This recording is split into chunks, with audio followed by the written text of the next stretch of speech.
As they say, better late than never on the pink shirt thing. Director Alex doesn't think this looks pink, but I think he's colorblind. So anyways, we're going to have a great show for you today to wrap up the week, including a little coffee delivery, courtesy of the Open Door Cafe. Plus, we're going to give you a Flashback Friday. People love this. All that and more coming up on CKPG Today.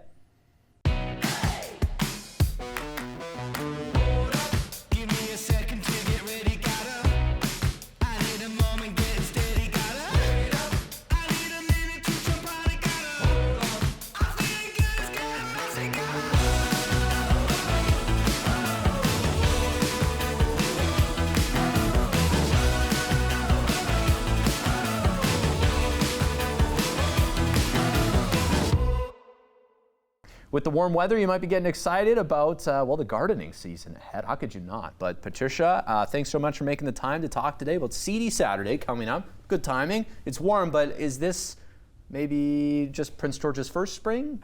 First spring for sure. There's about 3 or 4 more springs to come. So I would always encourage people not to get too excited and not to get too ahead of yourself, because unfortunately, Prince George can be quite cruel this time of year. Yeah, it can be cruel. It's funny how you always kind of get ahead of yourself. You take off the winter clothing and go, wow, it's so hot. And then it decides you got to put it back on. Yeah.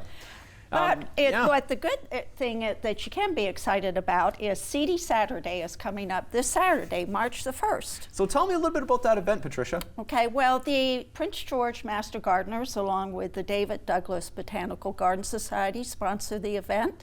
It's at St. Michael's Anglican Church, which is very near here, and it is from 9 to 2 p.m. Perfect. Been going on for a long time, right? Yes, several years.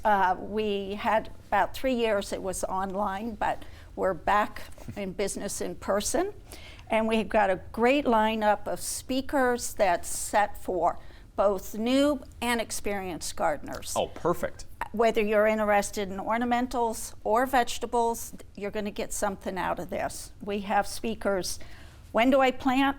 When do I transplant? How do I plant? Composting, just all kinds of really helpful stuff. I think it's awesome because, you drive around Prince George, you see, well, maybe not so much right now, the snow a little bit left, but lots of people love gardening, planting, flowers in the front, flowers in the back.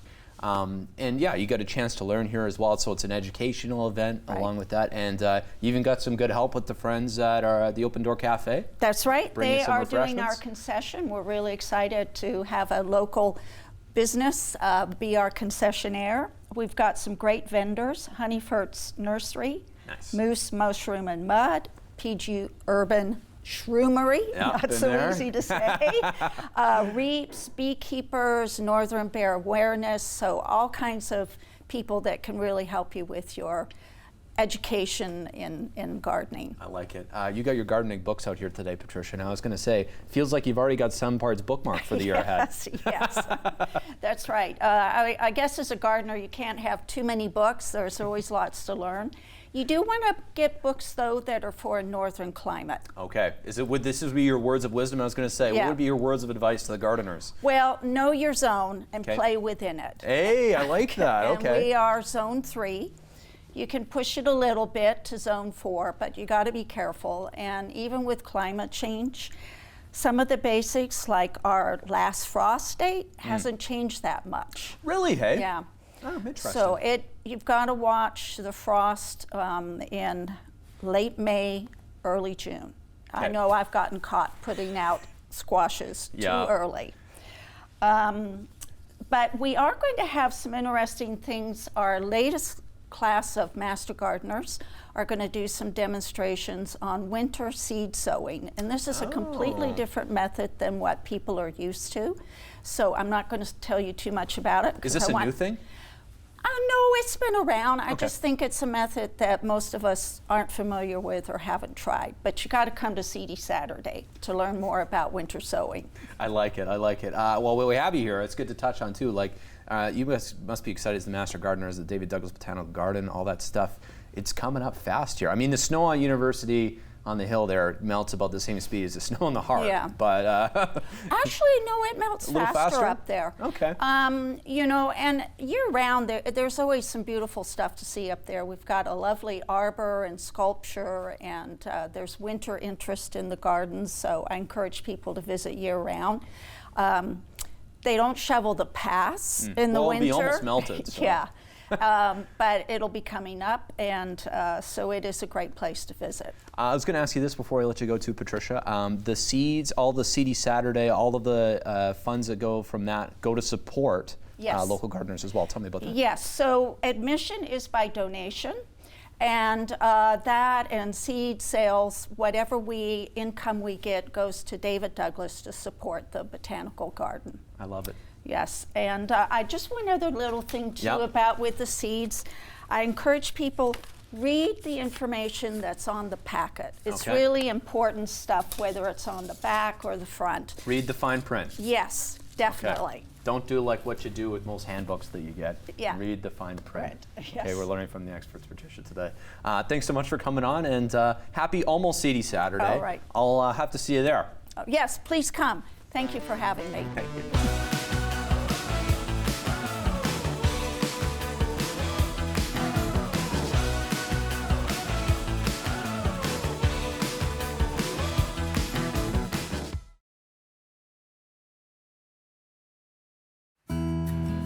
Inside now, as you can see, our photogs. Shout out to the people behind the scenes here outside braving the elements. Yeah. The things we do for TV, Jen.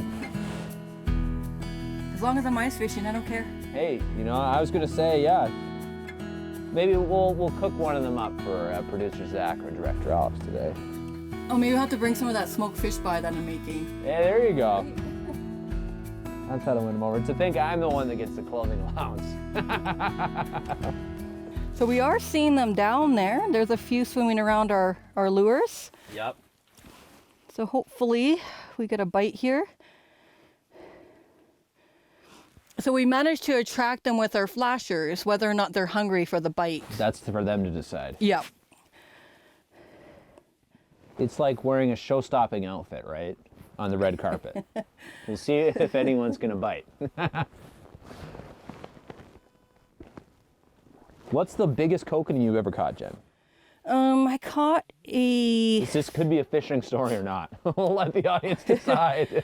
Well, they don't get huge here. I think I caught the biggest one in Enon. It was about 17 inches. Okay. So it wasn't bad. I'm doing ruler lengths in my head here. That's a couple. Yeah. That's a big one. Like a 15 inch kokanee, 16 inch, 17 inches, a really nice kokanee for these lakes. Yeah. Is it certain times of day are better than others? Yeah. I mean, yes and no. Yes and no.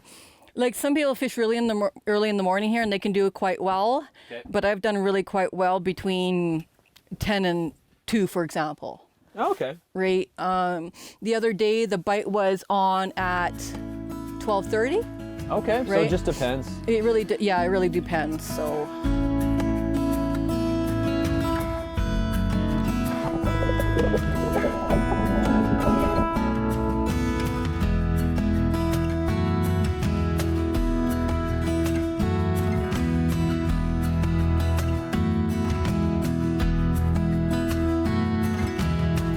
But let's see how, put it back down there and we'll see how it behaves.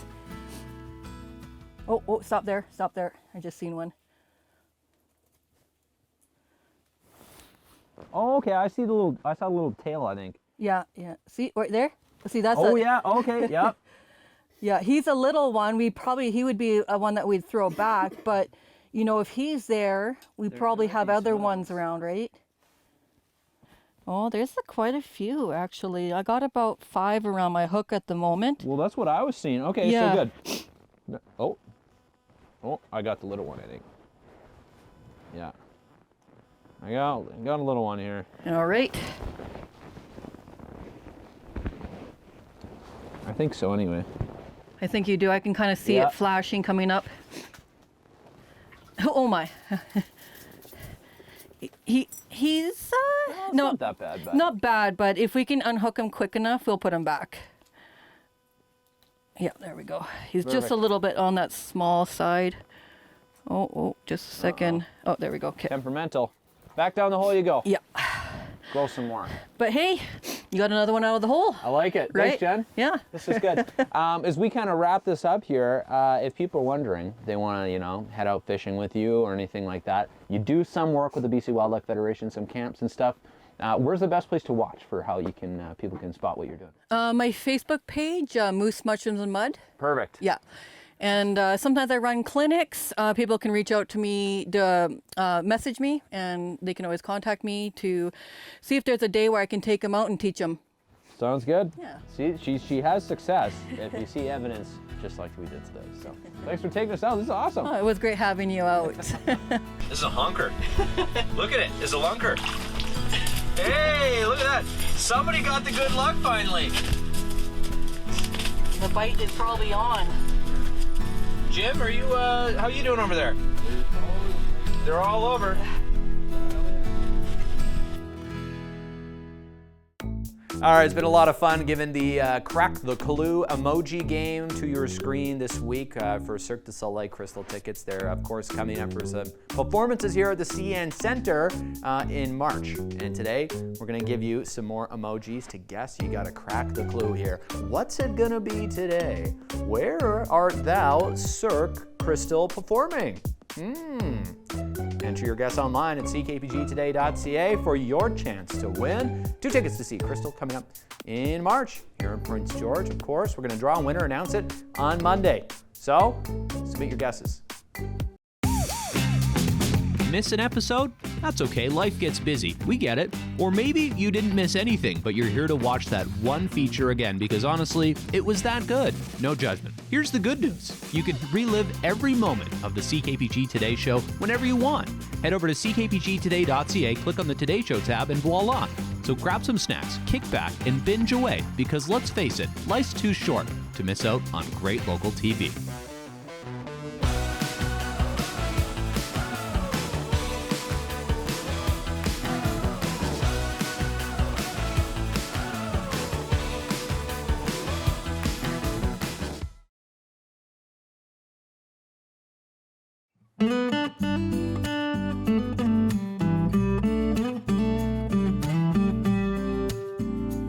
All right, coffee time again. Look at that. We got our coffees from the Open Door Cafe here, and you know what they say, persistence pays off. And this is the story of the team at Eco4 in Prince George, where we're gonna go visit for this edition of Coffee with Caden, because they entered the most times out of anybody.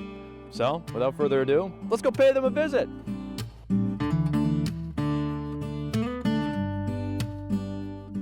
All right, we made it down the hard highway here to Eco4, and we found our friend Curtis, one of the many folks who entered here. And Curtis, tell me a little bit about Eco4 and what you guys do. Yeah, so Eco4 is a natural and cultural resource consulting company. And we have operations in Prince George, Whitehorse, Alberta, and Nova Scotia. Wow. What do? You travel a lot? You get out in the field? Yeah, travel a lot. I'm halfway in the field and half here in Prince George, so a little bit of both for me. I like it. You picked a good day to be in the office, I'd say. Yep. No, it's a nice time when it's cold out here to be in the office. So. Okay, well, as your reward for telling me about Eco4, there is your reward, the Open Door Cafe, Coffee with Caden. Congratulations on winning. Like as I mentioned earlier, you guys entered the most out of anyone so far, so awesome. You have that medal as well. Awesome. We're really excited to have it here in Eco4. So. Awesome. Enjoy. You guys. Is your group or business interested in winning Coffee with Caden? Need a little pick-me-up? All you have to do is enter online at ckpgtoday.ca and you could be our next recipients for Coffee with Caden. Cheers to great coffee from great people at the Open Door Cafe.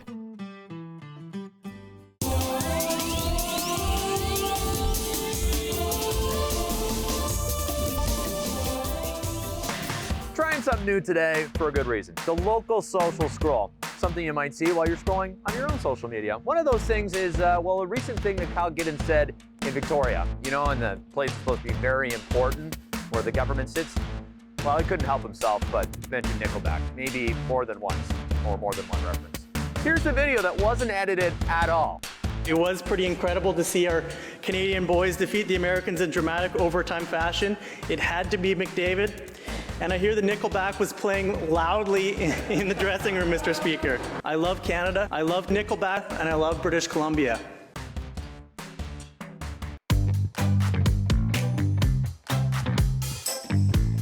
We head outside for a beautiful sunset along Highway 16 west of Prince George today, taken by Anna Giesbrecht.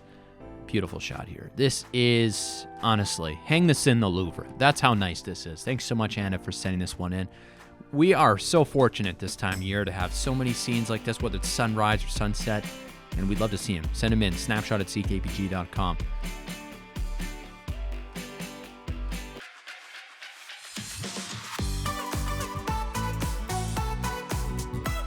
It's a kokanee. Is it? Yep. Oh, yeah. Yeah, right on. Oh, hey, look at him. He got off. Look at that. Yeah, so that's a typical size of Ness. Okay. Yeah, and you can release it if you want. I encourage people, read the information that's on the packet. It's Okay. really important stuff, whether it's on the back or the front. Read the fine print. Yes, definitely. Don't do like what you do with most handbooks that you get. Yeah. Read the fine print. Yes. Okay, we're learning from the experts, Patricia, today. But Kaylee, what is it? So you're saying you like to get aggressive with the steals and stuff. So how do you avoid getting fouls? Like, this is one thing I never understood. Well, I do get fouled sometimes. Okay. But yeah, it's kind of hard to avoid sometimes, but I try my best. And wait, there's more. How about you, Konya? Ice fishing up on the list probably, but Yeah, for sure. do you have a favorite local lake? Oh, it's got to be Clucas. Lucas, okay. Gotta be Clucas. DP. SS! DP. SS! Go Condors. Maybe we'll give the Grizzly credit. Huh? not from the Grizzly. Go back. To adjust. Okay. Not ideal. Ooh. All right, so I think I know what I did wrong from last time. See, I was supposed to hit the target. So that's I'm gonna do that this time. Oh, I actually did do that this time. The temperatures are mild these days, Elvis, so you shouldn't have to bring too big of a coat. I'm loving it. It's a little cold where I am right now, being in outer space and floating, being like you said, man, it's out of this world. I'm like, you know. Nothing beats trench tees on the ski hill, by the way. Well, there's not really a bad place to have a trench tee, I'll be honest. All right, inside now, as you can see, our photogs. Shout out to the people behind the scenes here outside creating the elements. The things we do for TV, Jen. So, there's no water though. Let's pretend. Budget. Next time we'll bring our own water.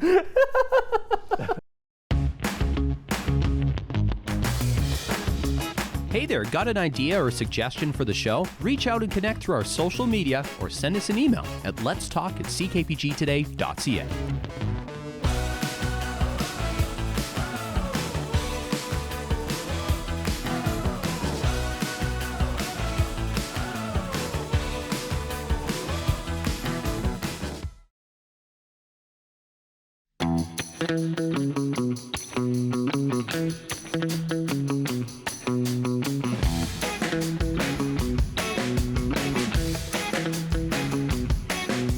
Here's what's coming up in our community. Check out the Cougars Fight Cancer, February 28th at the CN Center. The Prince George Cougars wearing a very special jersey to raise funds for healthcare here in northern BC through the Spirit of the North Healthcare Foundation. Check out Vanier Hall on March 1st for the PG and District Music Festival Showcase and Gala concerts. Don't miss your chance to see some of Prince George's top talent on stage. This is also a fundraiser for the PG Conservatory of Music. Check out the Big Air competition at the Hard Ski Hill on March 1st. This is going to be a fun one to watch, take in, and compete in. If you're interested in that, you can reach out to the Hard Ski Hill. A big mega jump going to lead to some mega moments. Make a rattle with Michael Antoine at Two Rivers Gallery on March 1st. It's a very cool workshop. You have to sign up before you head there, though. Tickets, registration, all that good stuff available at tworiversgallery.ca.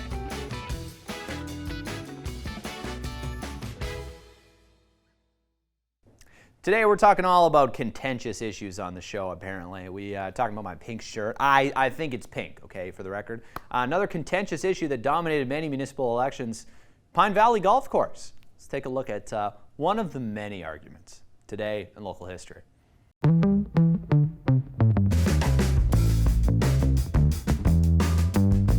Today we look back to 2001 to one of the many articles debating the future of Pine Valley. As you'll know, the subject of many local municipal elections over the years since 2001 as well. And yeah, well, some people wanted it developed, others wanted it to stay a golf course, and they went back and forth, you know, a bunch of times, and well, it is what it is today, but yeah, there you go. A bit of the history behind the much controversial somehow Pine Valley Golf Course in Prince George. There you go. Pine Valley Golf Course, of course, lives on today. The driving range, well, not so much. But at least we got the golf course out of it. So shout out to the folks at Pine Valley. Great course. I'm looking forward to getting out on the links, hopefully in a few weeks. Yeah, I'm not being ambitious, but anyways. Thanks so much for watching today, and we'll see you for more good stuff on the show next week. Have a great weekend, folks.